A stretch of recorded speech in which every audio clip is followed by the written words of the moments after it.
आज के टाइम पे सबसे ज़्यादा जो चैलेंज आ रहा है पेरेंट्स को अपने बच्चों को समझना।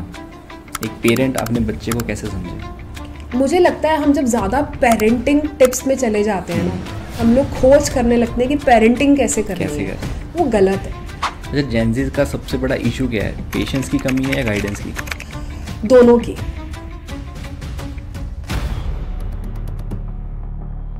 अब हर कोई एजुकेशन तो ले रहा है, लेकिन स्किल्स एक यूथ के लिए, जेन-ज़ी के लिए कितने इंपॉर्टेंट होते हैं? ये स्किल्स की जो दुनिया है ना, वो अपग्रेडेशन मांगती है। वहाँ पे कोई रेज्यूम नहीं चलता, वहाँ पे कोई डिग्री नहीं चलती, वहाँ पे चलती है कि आप काम कितना अच्छा दे रहे हो, यानी कि क्वालिटी। 5 अप्रैल का दिन जिसने पंजाब के क्रिएटिव कैलेंडर का पूरा चेहरा बदल दिया। 220 से ज़्यादा टैलेंट्स आए। पहला ही शो इतना हिट कैसे बन गया? इतनी हाइप क्रिएट हो चुकी थी और उन्होंने वहाँ आकर ये बोला कि मैं हैरान था कि why not Chandigarh, why Ludhiana. आपने जैसे बोला कि 40 मिलियन की इंडस्ट्री बनने वाली है, मेरे को तो लगता है इससे भी ज़्यादा होगी, क्योंकि आज हर कोई इन्फ्लुएंसर है, हर कोई कंटेंट क्रिएट कर रहा है, हर किसी को वीडियोस बनानी है, वीडियोस एडिट करनी है, उनको एनिमेशन डालनी है। तो आने वाले टाइम में मेरे को लगता है इंडस्ट्री बहुत बड़ी होने वाली है। अब सबको दिख रहा है कि VFX से वीडियोस हमारी ट्रेंडिंग जा रही है, तो अगर बैठे बैठे मेरी भी इस वीडियो में कोई डायनासोर आया, मैं उसको हाई करूँ तो उसका जो रीच होगा बहुत अच्छा मिलेगा।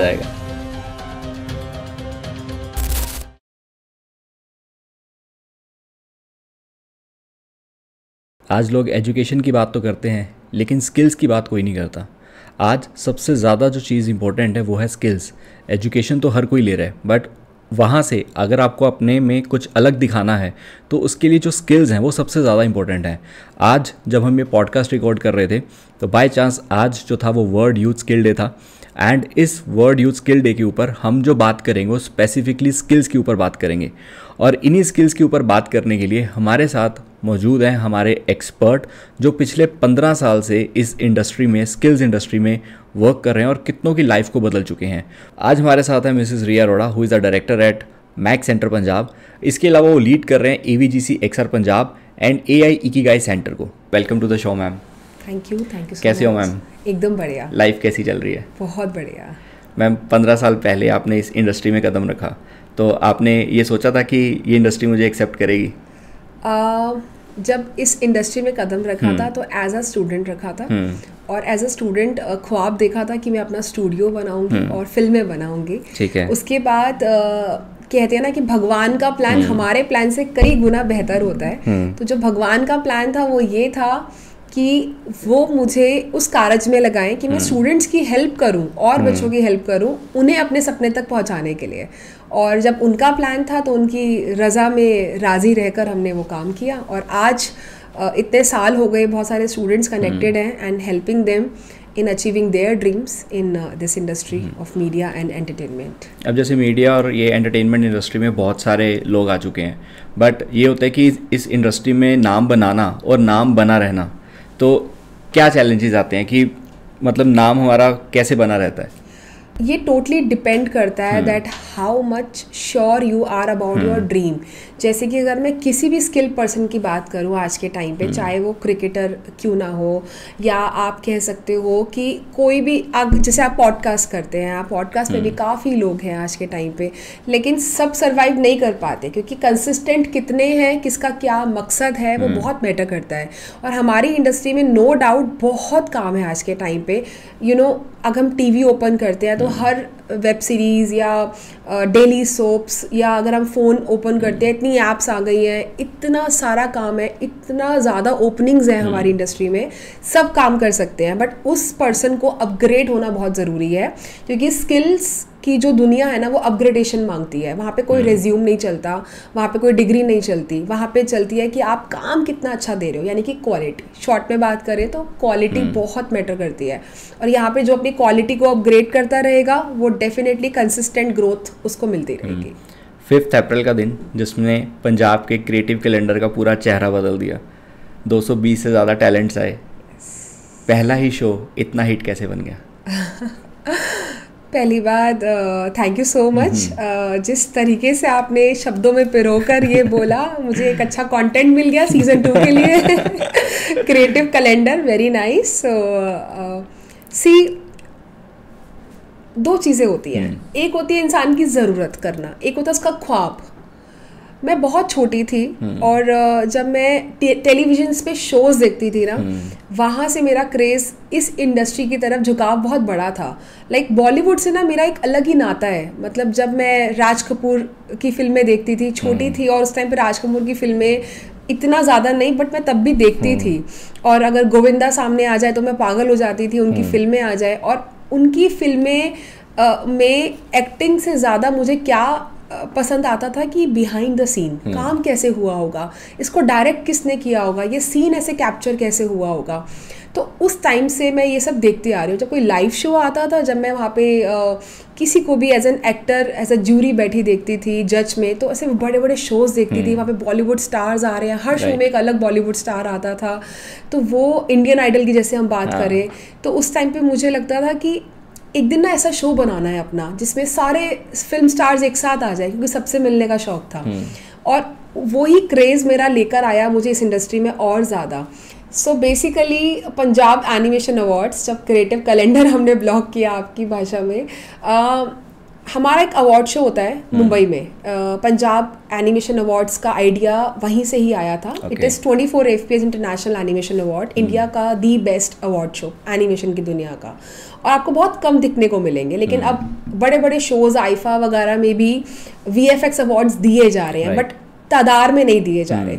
सो कोई भी शो के लिए आपको जाना पड़ेगा या पार्टिसिपेट करना पड़ता है। पंजाब के कोई ग्राफिक डिज़ाइनर, वीडियो एडिटर या VFX आर्टिस्ट, उसको हैदराबाद, बेंगलोर ट्रैवल करना पड़ता है। तो उस 2022 की ये बात है, मेरे काफ़ी सारे स्टूडेंट्स नॉमिनेट हुए थे पंजाब के, और पर वो किसी वजह से वहाँ ट्रैवल नहीं कर पाए थे। और उनको रोता देख के मुझे बहुत बुरा लगा था। मैं तो जाना पड़ा शो में, of course I was invited, तो आई हैव टू गो। लेकिन मुझे मेरे बच्चों के लिए बहुत बुरा लगा था कि उन्होंने मेहनत करी थी, ये अवार्ड उनका था और मुझे रिसीव करना पड़ रहा है।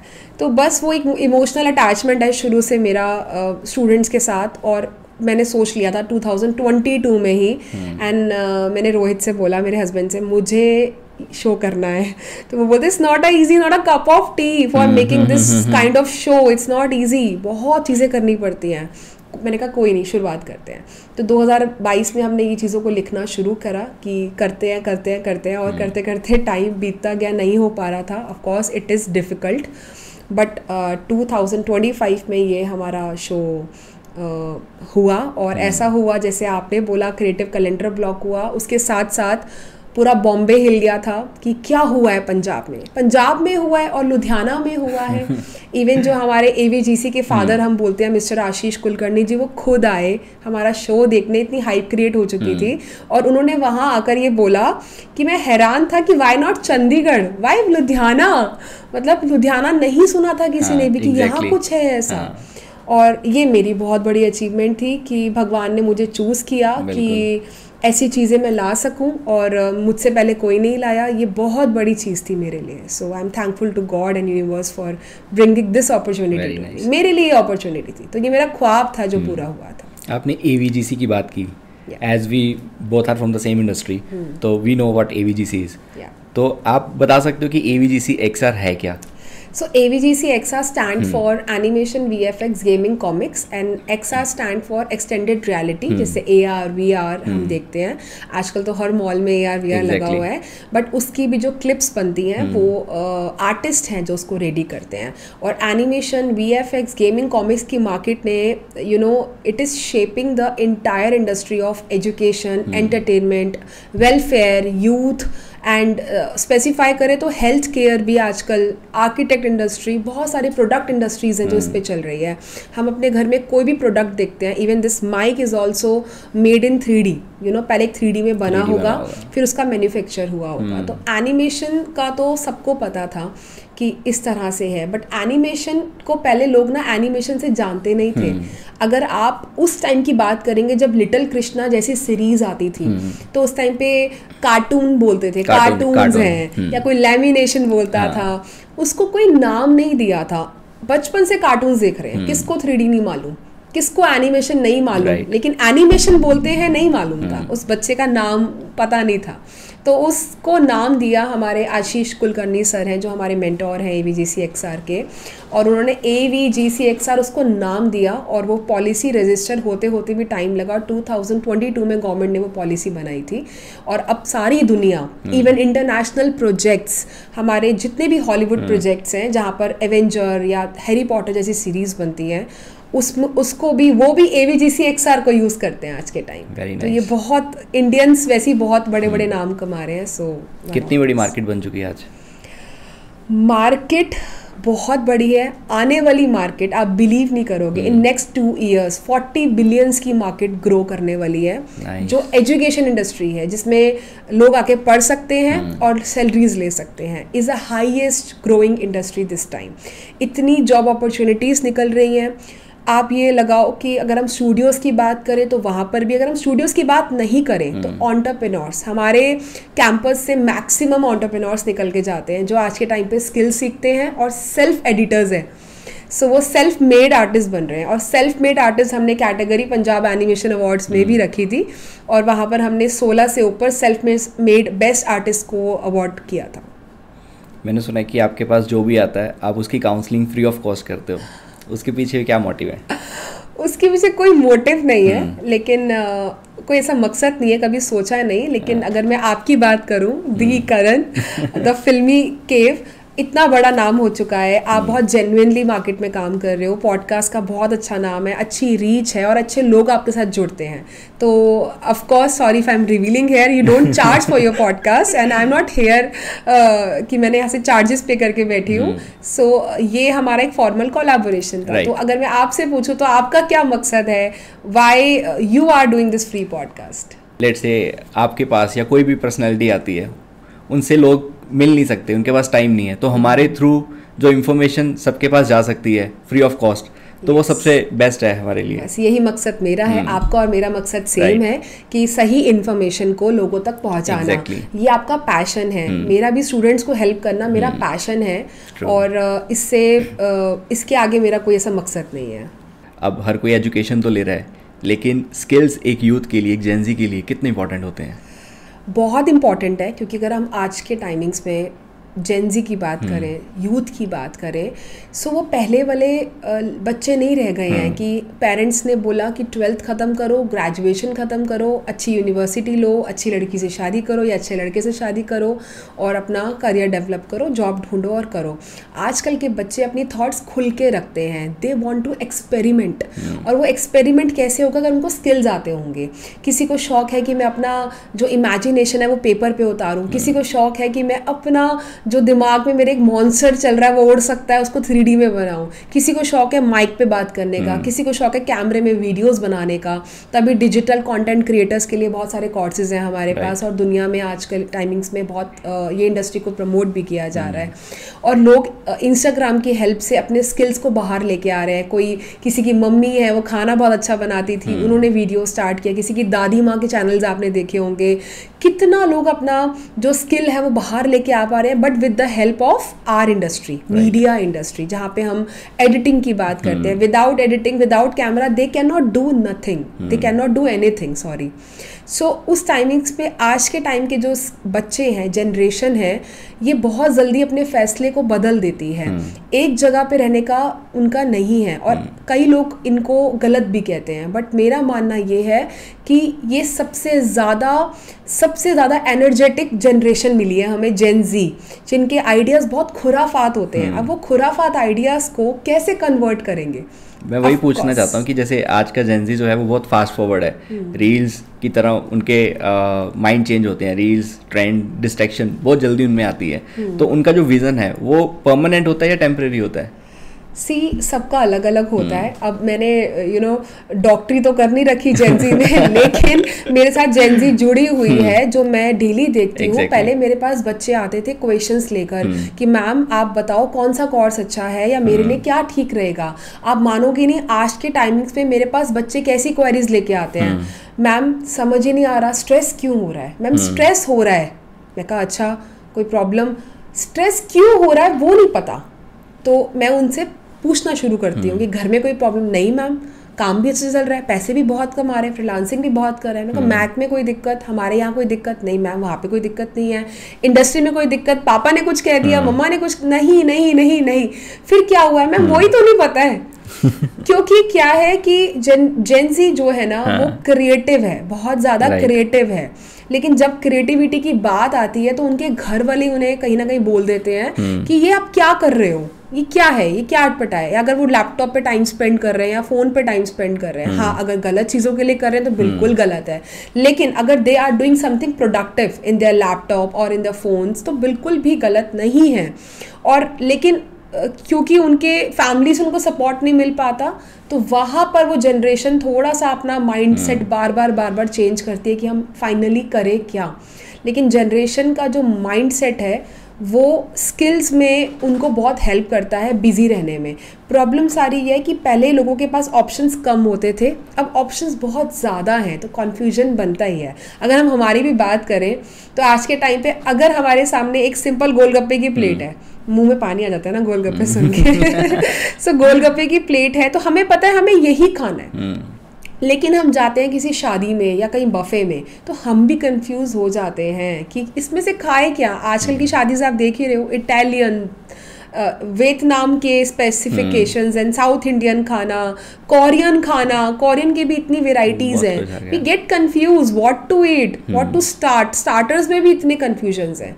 सो बच्चों के लिए जब variety of products are available, courses available और education options are available, so उनका कंफ्यूज होना बिल्कुल जायज़ है।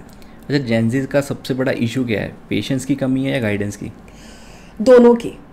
गाइडेंस की इसीलिए कमी है और वो रहेगी भी क्योंकि इट्स नॉट अ जेनजी का तो एक हिट हो गया वर्ड, लेकिन अगर हम अपने टाइम की बात करें तो हमारे पेरेंट्स को भी हम क्या करना चाहते हैं नहीं पता था।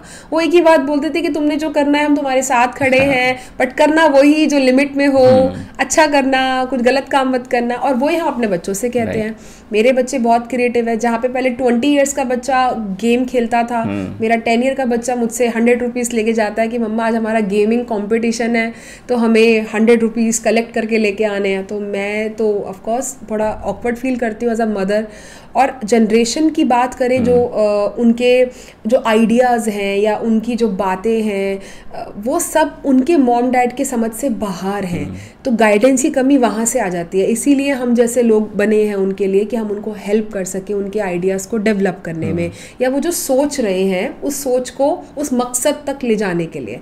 और जहाँ तक बात रही पेशेंस लेवल की, पेशेंस की बात करें तो कन्फ्यूजन ज़्यादा कह सकते हैं, कन्फ्यूज जनरेशन है थोड़ी सी जो मैं देख पा रही हूँ कि जो भी करना है ना उसको पूरा नहीं करना है, उसको आधे में छोड़ना है और ये सोचना है कि क्या ये हम सही कर रहे हैं। अपने डिसीजंस पे बार बार शक करना इस जनरेशन की थोड़ी सी कमी कह सकते हो है, और ये गलत है। तो इस पॉडकास्ट के थ्रू मैं उनको मैसेज भी देना चाहूँगी कि अपना जो भी जर्नी स्टार्ट की है एटलीस्ट उसे ख़त्म करो, उस पर डाउट मत करो, क्योंकि ऐसे आपका मैनिफेस्टेशन प्रोसेस भी ख़राब होता है when you doubt your own decisions.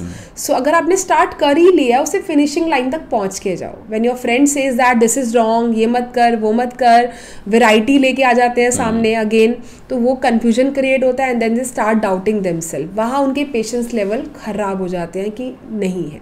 But ऐसा नहीं कहूँगी, मैंने ऐसे कई लोग बच्चे देखे हैं। मेरे पास एक 15 इयर्स की एक गुड़िया, बड़ी प्यारी गुड़िया बोल रही हूँ of course, she is like अ गुड़िया, बहुत प्यारी बच्ची है और बहुत पेशेंस रखे हैं। मेरे पास ऐसे बच्चे भी हैं जिनके किसी के फादर नहीं है, किसी की मदर नहीं है, बहुत पेशेंस रखकर अपने घर को वो सर्वाइवल तक लेके जा रहे हैं। सो हर तरह के बच्चे हर जनरेशन में मिलने वाले हैं। ये बस एक कीवर्ड है, दुनिया में चलाना है, मार्केट को चलाना है और कंटेंट को फेमस करना है, तो जेनजी के ऊपर कुछ ज़्यादा चर्चा हो जाती है। लेकिन उस जेनजी को कितना बुरा फील होता होगा, आपने कभी सोचा कि उसको लगता होगा यार हमने ऐसा क्या कर दिया हमारे मम्मी पापा को इतनी तारीफ मिलती है, मिलेनियल्स को इतनी तारीफ मिलती है। अभी वीडियोस आपने देखी है मिलेनियल्स वर्सेस जेनजी, बॉस की वीडियोस आती हैं, तो हम उसमें मिलेनियल्स को बहुत अच्छा दिखाया है और जेनजी को दिखाया कि वो रफ एंड टफ ऑफिस आ रहे हैं, बट ऐसा नहीं है।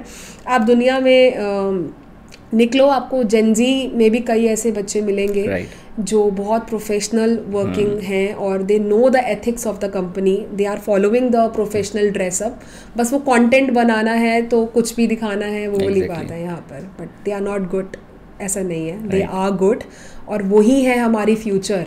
अगर जेनजी पे हम बिलीव नहीं करेंगे तो किस पे करेंगे? उन्होंने हमारी इंडस्ट्री को संभालना है और हमें संभालना है। हमारी जो लेगेसीज हैं उसको जो कंटिन्यू करने वाले हैं वो जनरेशन जेड ही तो है। अब जनरेशन अल्फा, बीटा, ये सब नाम, ये तो हमें भी नाम हमारा पता लगा मुझे तो मेरा नाम रिया पता था, मैं कब मिलेनियल्स हो गई, अब मुझे बोलते हैं हे मिलेनियल्स, अरे कम ऑन, आई एम रिया। तो ये नाम अब दिए गए, ये ठीक है, वक्त के साथ चल रहे हैं। एग्जैक्टली। मैंने ये भी देखा कि जो जेनजी की बात हो रही थी, ये एजुकेशन से ज़्यादा स्किल्स के ऊपर ज़्यादा फोकस करते हैं।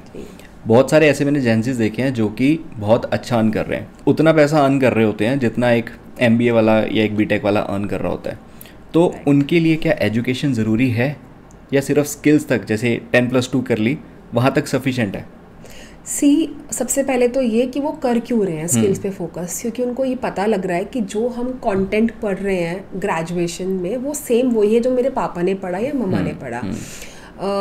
इसमें मुझे बोलने में कोई शर्म नहीं कि हमारे एजुकेशन सिस्टम में अपग्रेडेशंस का कोई नामो निशान नहीं है। Exactly. No one want to talk about this. उनको ये है कि हमारी इंडिया में या हमारे कोर्सेज चल रहे हैं, अगर आप अब्रॉड की बात करो वहाँ प्रैक्टिकल पे बहुत टाइम से फोकस हो रहा है। Right. ये तो इंडिया में भी फोकस तो हो ही रहा था, लेकिन इसकी हाइप अब क्रिएट हो रही है बिकॉज डिजिटल कंटेंट क्रिएशन की मार्केट बढ़ गई है, और उस डिजिटल कंटेंट के जरिए जो ये तरह का जो आपने पूछा क्वेश्चन, इस तरह की बातें सामने आ पा रही हैं, यू नो, यानी कि हम उसको कह सकते हैं कि हो तो पहले भी रहा था बट सामने अब आ रही है।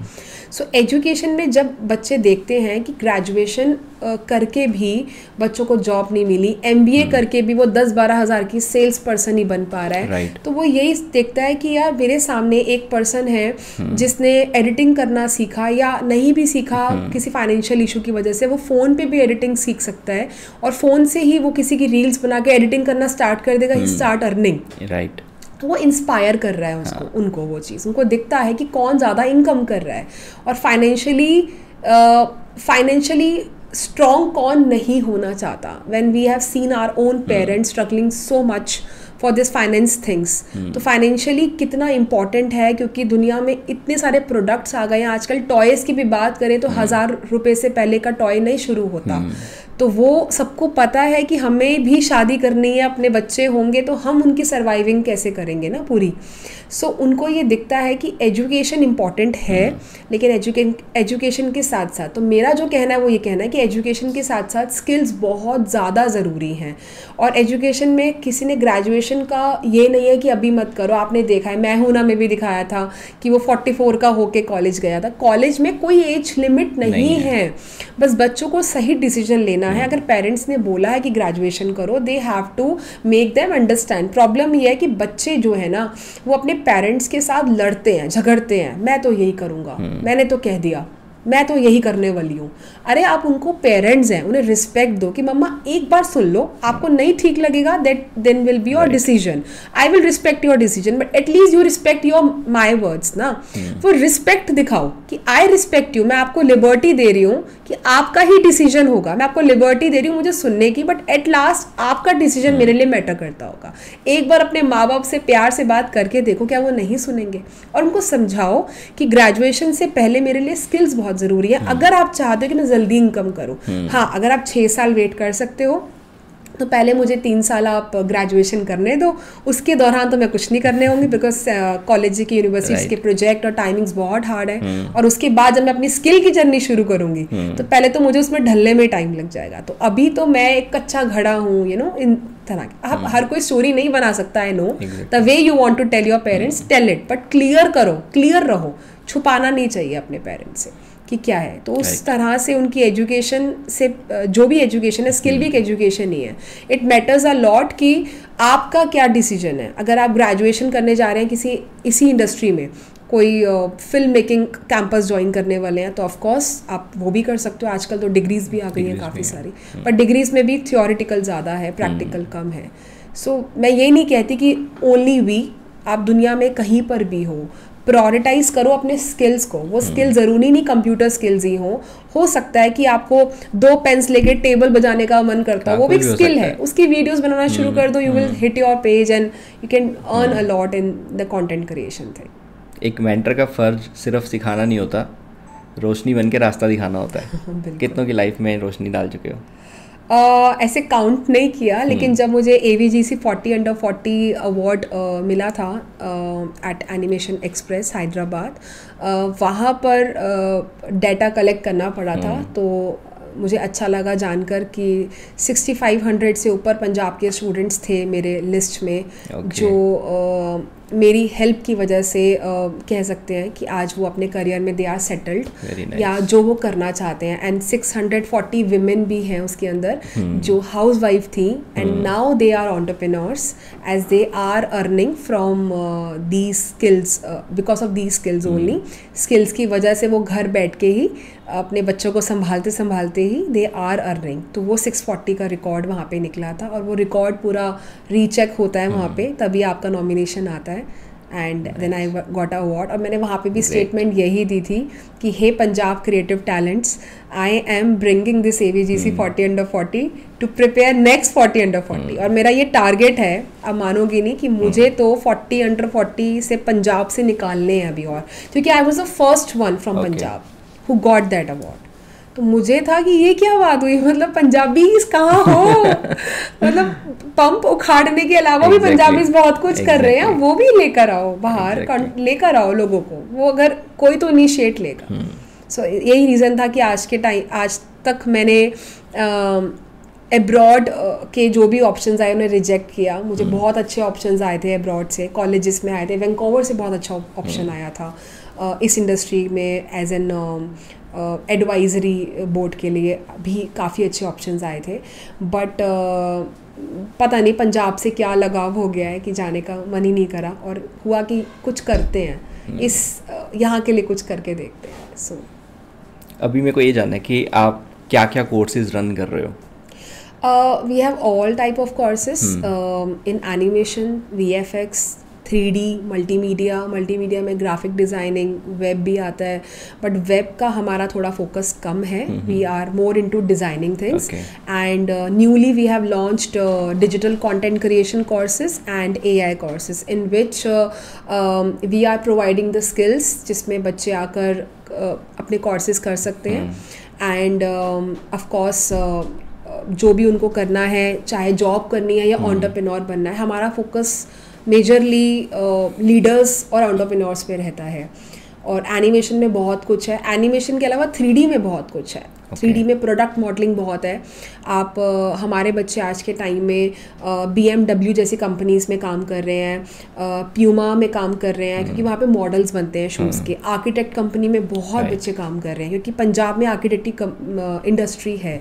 आर्किटेक्ट की इंडस्ट्री यहाँ पे होने की वजह से जो बच्चे अच्छे मार्क्स नहीं गेन कर रहे, या अच्छे मार्क्स किए हैं फिर भी उनको उस कॉर्पोरेट जॉब से मन नहीं लगता, they want to be real, तो वो आर्टिस्ट बनकर 3D आर्टिस्ट बन के आर्किटेक्ट कंपनीज़ को ज्वाइन कर सकते हैं एज अ 3D आर्टिस्ट। वहाँ पे उनको कोई भी किताबी कीड़ा बनने की ज़रूरत नहीं है। They can easily turn around there lifestyle into this skills. तो कभी ऐसा हुआ है क्योंकि बच्चा आके आपको बोल रहा है कि मैम अब मेरे से नहीं हो रहा, तब आप क्या कहते हो? बहुत बार हुआ है। स्टूडेंट्स जब अपनी जर्नी स्टार्ट करते हैं, आते हैं, उनको अच्छा लगता है कि बहुत अच्छे कोर्सेज हैं, मैक की वाइब्स बहुत पसंद आती हैं, एंड दे फील लाइक कि हमें ये this is the best place for, यही है the final stop of our. लेकिन जब वो करना स्टार्ट करते हैं कोर्सेज, और बीच में ऐसे ऑफ कोर्स उनकी लाइफ में ऐसे स्टॉपर्स आ जाते हैं जो उन्हें रोकते हैं अपने राह तक पहुंचने के लिए, चाहे वो खुद के दोस्त ही क्यों ना हो, या कोई पुराने स्टूडेंट्स में से कोई क्यों ना हो जिन्हें मेहनत करने का कोई शौक नहीं होता है। तो ऑफ कोर्स उनसे इन्फ्लुएंस होके they feel that sometimes, and तो आपको समझना पड़ेगा लाइफ चलाने की भी स्किल्स हैं। इसलिए मैं एश्योर करती हूँ, मैं बहुत ज़्यादा श्योरिटी देती हूँ कि जो भी स्टूडेंट्स मेरे साथ कनेक्टेड है ना, not only skills, I guarantee कि आपको लाइफ लॉन्ग स्किल्स मिलते हैं यहाँ से, कि लाइफ को कैसे चलाना है, और जिसको लाइफ चलानी आ गई ना, वो कुछ भी हासिल कर सकता है। Very important. आपने जैसे बोला कि 40 मिलियन की इंडस्ट्री बनने वाली है, मेरे को तो लगता है इससे भी ज़्यादा होगी, क्योंकि आज हर कोई इन्फ्लुएंसर है, हर कोई कंटेंट क्रिएट कर रहा है, हर किसी को वीडियोस बनानी है, वीडियोस एडिट करनी है, उनको एनिमेशन डालनी है। तो आने वाले टाइम में मेरे को लगता है इंडस्ट्री बहुत बड़ी होने वाली है।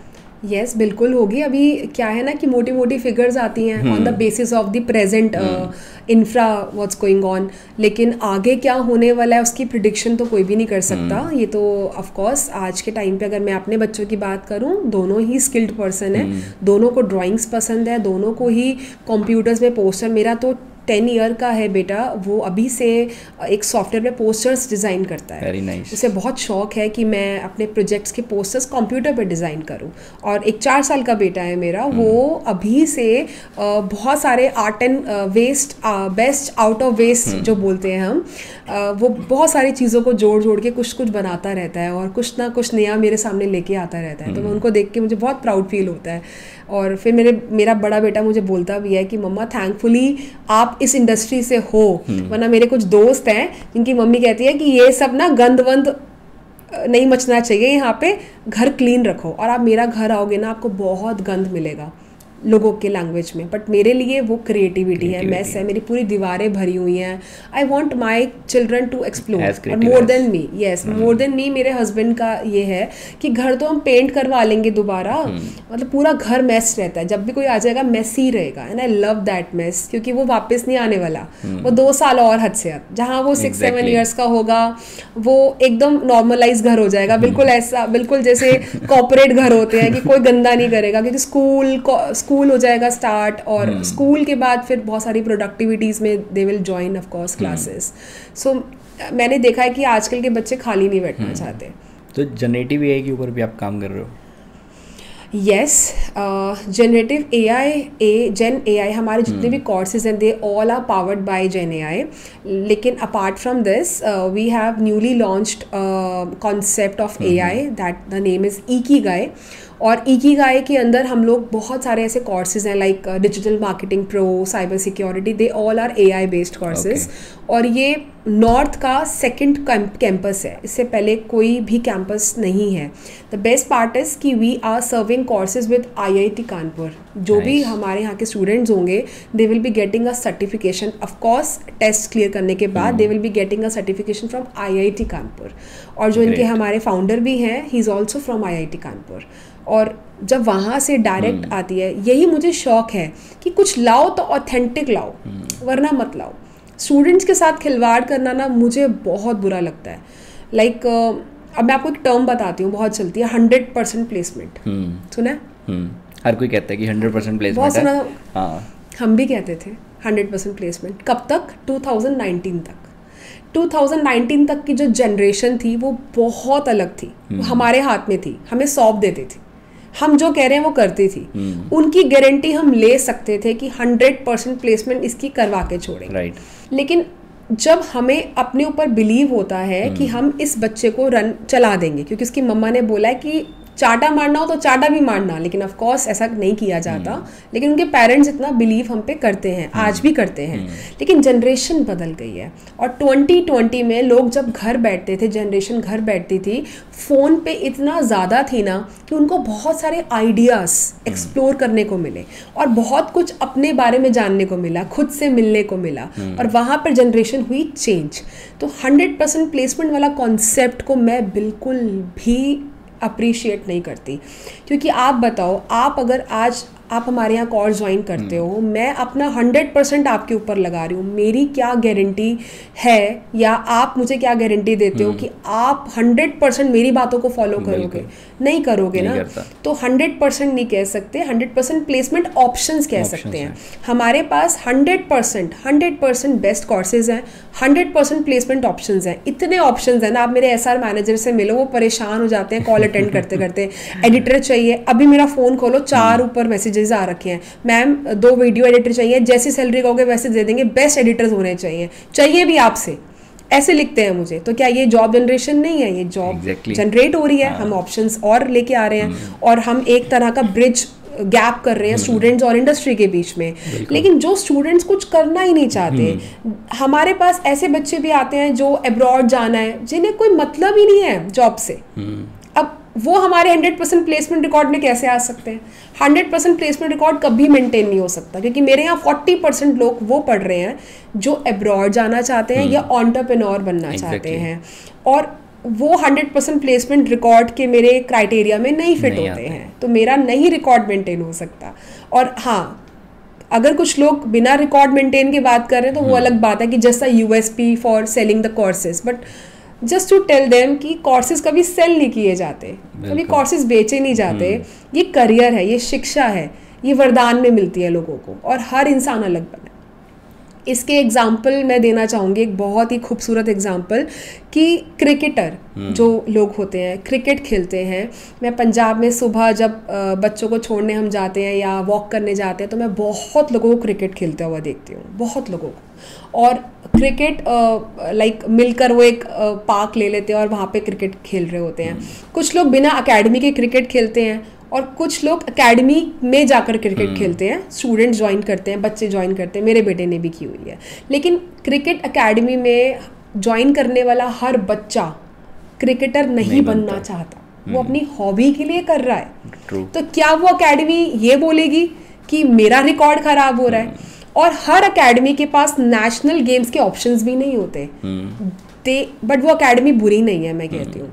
हर एकेडमी अच्छी है, हर स्टूडियो अच्छा है, हर सिखाने वाला अच्छा है, हर शिक्षक अच्छा है, क्योंकि वो जो शिक्षक बना है वो उसने नहीं तय किया था, वो उसको यूनिवर्स ने चूज किया है, तो वो कैसे बुरा हो सकता है? शिक्षक हमेशा अच्छा होता है, लेकिन हर शिक्षक के पास वो सारे ऑप्शंस नहीं होते। ऐसे ही हर क्रिकेट कोच के पास नेशनल प्लेयर्स बनने के ऑप्शंस नहीं होते, नेशनल गेम्स के ऑप्शन नहीं होते। तो उसके लिए एक लिमिटेड कुछ अकेडमीज़ हैं जो आपको आपके इंडिया के खेलने के लिए रेडी करवाती है, तो वहाँ फिर बच्चों को भेजना पड़ता है, बिल्कुल वहाँ पे उनको रहना पड़ता है, सब अरेंज करवाना पड़ता है। सेम वे स्किल्स का भी ऐसा ही हिसाब किताब है। और मैक जो है ना, वो हमारे इस इंडस्ट्री के साथ चला था, 25 साल हो गए, इस इंडस्ट्री के साथ ही बड़ा है, और आज तक मैक ने अपना जॉनर ख़राब नहीं किया। मैक एक ही चीज़ में परफेक्ट है, वो है स्किल्स, जो आपको बार बार एक ही चीज़ सुनने में आएगी, एनिमेशन, वीएफएक्स, गेमिंग। उसमें जो जो अपग्रेड होता जा रहा है, जो जो कोर्सेज अपग्रेड होते जा रहे हैं, उसी में खुद को और बढ़ाता जा रहा है, अपग्रेड करता जा रहा है। ये नहीं कि ये भी ले आए, डिग्री भी ले आए, ये भी है, ये भी है, ऐसा नहीं, खिचड़ी नहीं पका रहा है। हम लड़ते हैं बल्कि मैक से, कंपनी से, कि कुछ तो करो। वो बोलते हैं क्यों, लेकिन उसी में क्यों परफेक्शन नहीं? तो वो अपने आप को उसी में और परफेक्ट, जैसे क्रिकेट वाले कभी ये नहीं कहेंगे कि चल आज फुटबॉल वाली गेम भी चला देते हैं, क्या हो गया, कमाना है ना। आप ये देखो, एवीजीसी इंडस्ट्री की हम बात कर रहे हैं यहाँ बैठकर, एवीजीसी इंडस्ट्री को बढ़ाने में सबसे ज़्यादा हाथ, मैं नहीं कह रही, हमारे फिगर्स कह रही हैं, आप गूगल चेक करो, सबसे बेस्ट ChatGPT चेक करो, मैक का सबसे बड़ा हाथ है। क्योंकि मैक जब आया था 2000 में, उस टाइम पे वो एक प्रोडक्ट से आया था। जितने भी आज के टाइम पे इंस्टीट्यूट्स कामयाब है ना, उनके पीछे जो उनके फाउंडिंग मेंबर्स हैं वो उसी इंडस्ट्री के मास्टर खिलाड़ी मिलेंगे आपको। कि अगर आपको लगेगा कि सेवाक की अपनी क्रिकेट एकेडमी है तो उसका जो तरीका होगा सिखाने का वो बहुत अलग होगा। यही अनुपम खेर की अपनी एक्टिंग स्कूल होगा तो अलग होगा। यही कोई IIT कानपुर का पर्सन पढ़ा रहा होगा तो IIT, तो वो एक अलग लोग जाते हैं। उसी तरह से जब मैक आया था तो मैक को भी फिल्म इंडस्ट्री ने ही खड़ा किया था। केतन मेहता जी हैं जिन्होंने इसकी शुरुआत की थी। He is a very popular director, बहुत अच्छी फिल्में बनाई है। माझी जब आई थी कितनी ज़बरदस्त मूवी थी, कॉन्सेप्ट ही अलग था, रियल स्टोरी थी वो। तो उनका जो तरीका है डायरेक्शन की तरफ वो अलग था, और उन्होंने यही, उनकी वीडियो है ऑथेंटिक पूरी, कि उनका प्लान इसी के पीछे यही था कि इतना काम मिलता है, हम लोग बैंकॉक जाते हैं करने, अब्रॉड भेजना पड़ता है, हमारे इंडिया से क्यों नहीं? इतने शोज़ आ गए हैं, सिंगर्स को चांस मिल रहा है, डांसर्स को चांस मिल रहा है, हमारे एडिटर्स को चांस क्यों नहीं मिल रहा है, क्रिएटिव आर्टिस्ट को चांस क्यों नहीं मिल रहा है? तो उन्होंने मैक को स्टार्ट किया था with the name of Maya entertainment studio, और उसके बाद इसको एप्टेक ने टेक ओवर किया और एजुकेशन में इसको लेकर आए। तो जिसने अपनी फाउंडेशन ही वैसे रखी हो, पंजाब में फाउंडेशन हमने रखी, पूरे इंडिया में मैक ने फाउंडेशन रखी, और आज के टाइम पे तभी मैक का जो एक पॉपुलैरिटी है वो उस तरीके से है कि लोग बिलीव करते हैं, क्योंकि वो हर साल उसको बढ़ता हुआ देखते हैं। तो जैसे कि हम एक छोटे बच्चे को देखते हैं ना कि वो हर साल अच्छा स्कोर कर रहा है ना, तो हम उसको हायर करना चाहेंगे एज अ कंपनी कि यार इसको तो मैं देख रहा हूँ, ही इज़ अ विनर। तो मैक उस बच्चे की तरह है जो लोग देखते हैं कि यार हमने इसको ऐसे देखा था, ये 2025 में ऐसा हो गया है लेकिन अभी भी विनर है, तो लोग बिलीव करते हैं। राइट। आज जब भी फेसबुक ओपन करो उसमें आपको हज़ारों कोर्सेज दिखते हैं, कोई 99 में सेल कर रहा है, कोई 199 में, कोई 299 में।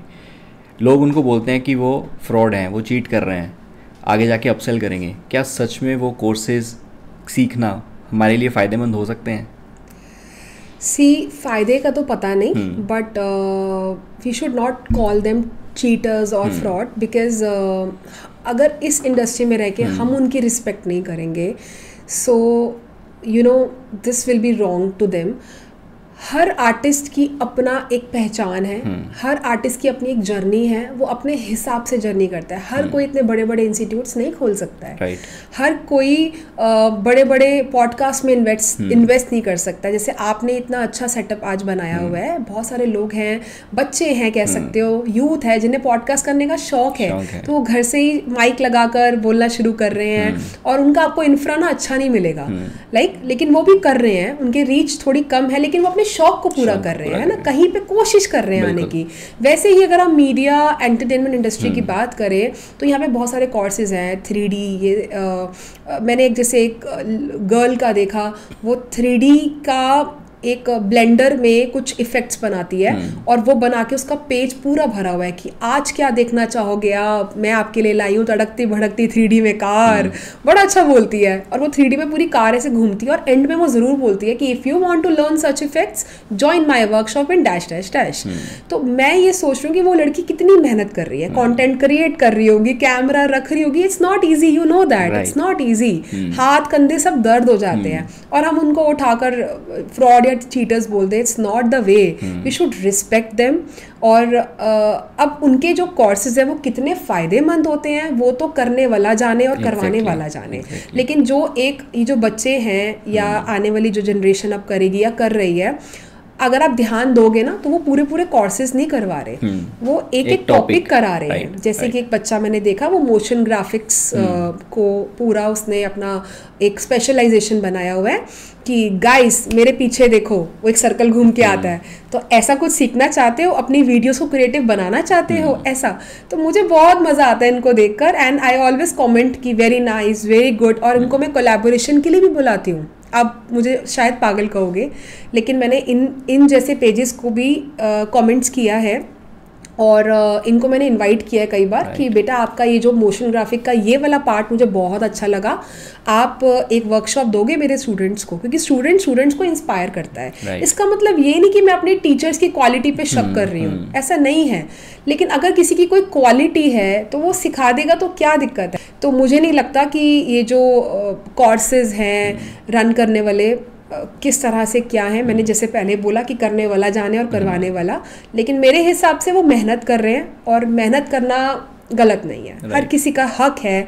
अब तो ये चीज़ें बढ़ने वाली हैं, हर जगह आपको यही मिलेगा, हर वीडियो में आपको VFX मिलेगा। हम सबको दिख रहा है कि VFX से वीडियोस हमारी ट्रेंडिंग जा रही है।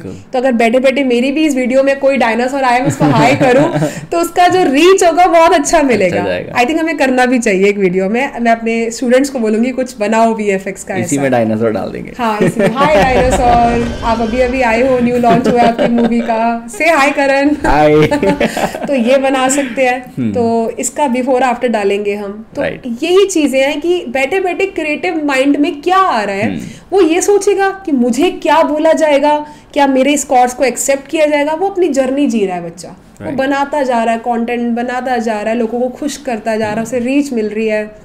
चलने दो ना आराम से, बिल्कुल, क्या दिक्कत है, हमारी अपनी जर्नी है। ट्रू या आज के टाइम पे सबसे ज़्यादा जो चैलेंज आ रहा है पेरेंट्स को अपने बच्चों को समझना।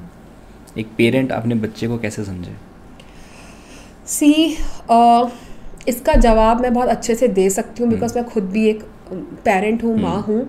और मुझे लगता है हम जब ज़्यादा पेरेंटिंग टिप्स में चले जाते हैं ना, हम लोग खोज करने लगते हैं कि पेरेंटिंग कैसे करनी है, वो गलत है। क्यों?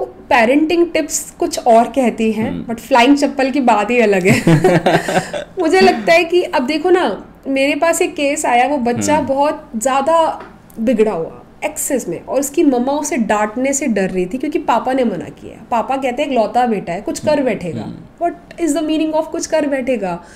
क्यों? कहते हैं हमारे साथ वाले बच्चे ने कुछ कर लिया था। क्या कर लिया था? कुछ कर लिया था, समझो ना मैम। वो बोलना भी नहीं चाह रहे थे, वो इतना डरे हुए थे। तो उनको लग रहा था कि उसने कुछ किया है तो इसको देख के ये भी इंस्पायर होगा, तो अगर जैसे ही हमने इसे कुछ बोला, इसने तो जाके कहीं छलांग लगा देनी है या घर से भाग जाना है। तो मैंने उनसे पूछा कि क्या वो आपको ऐसी धमकियाँ देता है या कहता है? कहते नहीं, कहता कुछ नहीं है, बट हम डर गए हैं, हमारा एक लौता बेटा है। मैं कहा मतलब 2 होते बेटे तो आप उसको अलाउ करते? कि क्या लॉजिक हुआ? बेटा तो चाहे 3 हो 4 हो, बच्चा तो बच्चा ही होता है। आप ये देखो कि आपके ना कहने की वजह से वो कहाँ जा रहा है, क्या हालत बना लिया उसने। अभी भी वो कौन सा बचेगा? You know, like if you can जज कि I am talking about like बिगड़े हुए बच्चे जैसे, जो किसी की रिस्पेक्ट नहीं करते या गलत चीज़ों में पड़ जाते हैं, पार्टीज़ में जा रहे हैं, पता है कि हमें ड्रिंक्स हजम नहीं हो रही हैं पर अंधाधुंध पी रहे हैं, स्मोक कर रहे हैं, हुक्का चल रहा है, यहाँ पे वोडका का घुट हो रहा है, हुक्का वोडका हुक्का वोडका, मतलब क्या है? आप देखो आपकी बॉडी है। अब मैंने बड़ा अच्छा प्रेमानंद जी का सुना कि ये बॉडी, आप हर चीज़ का रेंट पे करते हो, इस बॉडी का क्या रेंट पे करते हो? आपकी सोल इसके अंदर है, वो निकल जाएगी। बॉडी आपने रेंट पे ली हुई है। कि आप भगवान के लिए छोड़ो, अपने लिए क्या करते हो? आपको पता भी है कि मेरी बॉडी इस चीज़ से हार्म होती है, आप फिर भी करते हो। तो बच्चों को भी पता है कि ये मेरे लिए हार्मफुल है, बट कई बार वो अपने पेरेंट्स का अटेंशन पाने के लिए ये सब कर रहे होते हैं कि हमारे पेरेंट्स हमें ध्यान ही नहीं देते। मेरा उन पेरेंट्स से सिर्फ इतना कहना है कि इंस्टेंट ऑफ उनको डांट कैसे लगानी है सोचने के अलावा, आइडियाज़ निकालो कि उनके साथ बैठ के कैसे बात करनी है। उससे पूछो, उसको समझो, उसको ड्राइव पे ले जाओ, उसे आइसक्रीम खिलाने ले जाओ। कभी कभी वो काम करो जो उसको पसंद है। सर्दियों में आइसक्रीम खाना, तो उसको सर्दियों में बोलो चल आइसक्रीम खा के आते हैं। वो भी हैरान होगा कि यार पापा को क्या हो गया है। कभी कभी घर टाइम से आ जाओ, कभी कभी उसकी फेवरेट चीज़ लेके आ जाओ, कभी कभी उससे पूछ लो कि तेरी गर्लफ्रेंड का नाम क्या है, या कभी कभी अपनी बेटी से पूछ लो कि क्या डू यू लाइक समवन। तो ये सारे नॉर्मल क्वेश्चंस हैं, और हार्मोन चेंजेस होते हैं बच्चों के, लड़कियों के स्पेशली बहुत होते हैं, उन्हें गुस्सा आ जाता है कभी कभी। तो पेरेंट्स को ये एक्सेप्ट कर लेना चाहिए कि हमारे बच्चों के साथ जो भी हो रहा है, एक तो वो नॉर्मल है। क्योंकि मैंने एक चीज़ बहुत देखी है, जब घर में एक बेटा बैठा है, खाना खा रहा है और वो फ़ोन पे है, और पापा उसको जर्नल पूछ लेते हैं कि कोई क्वेश्चन, और वो आंसर नहीं देता, वो अपना फ़ोन चला रहा है, तो वो रिप्लाई करना नहीं चाह रहा आपको। तो उस टाइम पे पेरेंट्स ये नहीं सोचते कि what happened to him, why he don't want to reply, इसे ऐसा क्या हो गया, ये हमें अवॉइड कर रहा है। लेकिन सीधा थप्पड़ आता है, या फिर टॉन्ट्स आते हैं, या फिर गालियाँ पड़ते हैं। सारा दिन फ़ोन में लगे रहता है, बाप को भी जवाब नहीं देता है, खाना माँ ने रखा हुआ है वो भी नहीं खा रहा है, ये क्या तरीका है? तो उसको वहाँ से भी गालियाँ। अभी फ़ोन पे पता नहीं किससे गालियाँ पड़ रही होंगी, किससे ब्रेकअप होके हटा होगा, या हो सकता है कोई प्रोजेक्ट ना बना हो, टीचर से डांट खाने का डर अंदर हो, और पेरेंट्स को नहीं बता पा रहा हो। उस टाइम पे अगर पेरेंट्स ये पूछ ले, एक क्वेश्चन चेंज कर दे कि क्या बात है, कौन सी परेशानी है, जो हमें भी रिप्लाई नहीं कर रहा, अपने बाप को रिप्लाई नहीं कर रहा, हंस के, तो उसका आँख वहाँ जाएगी कि पापा हंस के पूछ रहे हैं, आज कुछ वियर्ड हुआ है। उसके हाथ पे हाथ रख लो, फ़ोन उसका धीरे से बैक कर दो कि 10 मिनट बाद फ़ोन देख लियो, पहले मुझे तो बता दे हुआ क्या है, किसने आफत मचाई हुई है फ़ोन के अंदर। लोग थोड़ा सा स्माइल करके, smile is the best therapy. Exactly. आप स्माइल से किसी को भी हील कर सकते हो, स्माइल से किसी को करियर में हेल्प कर सकते हो, तो किसी की लाइफ में हेल्प कर सकते हो, अपने बच्चों को हेल्प कर सकते हो। लेकिन जहाँ वो बच्चा गलत है ना, तो फ्लाइंग चप्पल भी बहुत ज़रूरी है मेरे हिसाब से, क्योंकि नहीं मानते हैं बच्चे, उनको ज़रूरी है सही वक्त पे डांटना। आप अगर उनको 12 साल की उम्र में या 10 साल की उम्र में नहीं डांट लगाओगे उस गलत चीज़ के लिए, उनको लगेगा कि यार parents are easy with us, let us do whatever we want. वो कभी भी डर नहीं रहेगा। पेरेंट्स को हमेशा पेरेंट्स ही होना चाहिए, और मतलब 80% पेरेंट्स, 20% दोस्त, और उनके दोस्तों के साथ भी थोड़ा बना के रखो। ये नहीं कि बिल्कुल आप एक बैकआउट कर दो उनकी लाइफ से कि तू जान तेरा काम जा। स्पेशली जब हम स्कूल कॉलेज में बच्चों को भेज देते हैं, अब स्कूल वाले जाने, कॉलेज वाले जाने, इंस्टीट्यूट वाले जाने, हमने तो बच्चा सौंप दिया जी आपको, अब तो आपने इसको जॉब के लायक बनाना है। और आपने अच्छा जॉब के लायक बनाना है, बोले तो बहुत अच्छा लगे, वो बोलते हैं आपने जॉब दिलवानी है आपने इसको काम करवाना है, अब देख लो 6 महीने में ना ये बस पक्का हो जाए ये काम में। अरे आप बचपन से अपने बच्चे के साथ रह रहे हो, आप नहीं बदल पाए, हम कैसे बदल देंगे? बिल्कुल। हम जो कर सकते हैं वो एक कोशिश, राइट, एक कोशिश। एक लास्ट मैसेज जो आप यूथ को देना चाहते हो? यूथ को मेरा ये मैसेज है कि अपनी लाइफ को बैलेंस करना सीखो। अगर किसी वक्त आपको लग रहा है कि I am not okay with this, let it be. कहते हैं ना कि it's okay to not to be okay, it's okay to not to be okay. अगर आपको किसी वक्त कुछ अच्छा फील नहीं हो रहा है, लेट इट बी। अपने दिल की सुनो, पर दिमाग का कॉम्बिनेशन के साथ। खाली दिल भी अच्छे सजेशंस नहीं देता है, ये मेरा एक्सपीरियंस रह चुका है। और स्किल्स को प्रायोरिटाइज करो, स्किल्स आपको बिजी रखने में हेल्प करेंगे। आप हमारी पोस्ट चेक करो मैक LDH पेज की, इंस्टाग्राम की, वहाँ पे आपको दिखेगा कितना ज़्यादा यूथ और जनरेशन हमारी आज की टाइम की, स्पेशली आपको वहाँ पर ऐसे लोग भी दिखेंगे जो मैरिड हैं, जिनके ख्वाब पहले नहीं पूरे हो पाए वो अब पूरे कर रहे हैं, और वो आपको हमेशा बिजी दिखेंगे फ़ोन में, स्क्रॉलिंग में। उनको नहीं मतलब किसका मैसेज आ रहा है, उन्हें सिर्फ मतलब है कि हमारा प्रोजेक्ट सामने है। तो प्रैक्टिकली खुद को इंडल्ज करो। नहीं ज्वाइन कर सकते बट घर पे बहुत सारी चीज़ें इनको प्रैक्टिकली आप कर सकते हो।